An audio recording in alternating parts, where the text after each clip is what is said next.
आभारी आचरला नतमस्तक मी त्या सर्वांचा ज्यांनी भारत देश घडवला.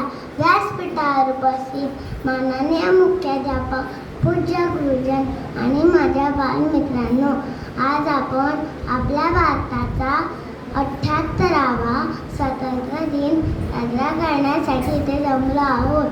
तुम्हा सर्वांना स्वातंत्र्य दिनाच्या खूप खूप शुभेच्छा. 15 ऑगस्ट 1947 रोजी आपला भारत देश ब्रिटिशांच्या गुलामगिरीतून मुक्त झाला. अनेक स्वातंत्र्यवीरांनी आपल्या प्राणांची आहुती दिली, म्हणून आज आपण भारतात सुखाने राहू शकतो.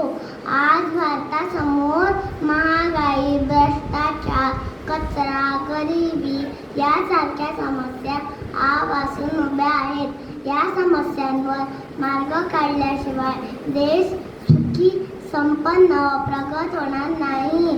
चला तर मग सर्वांनी एकत्र येऊन आपल्या भारत देशाला एक आदर्श देश बनवण्यासाठी प्रयत्न करूया. तिरंगा आमचा उंच उंच फडकवू, प्राणपणाने लढून आणि शान याची वाढवू. जय हिंद, जय भारत.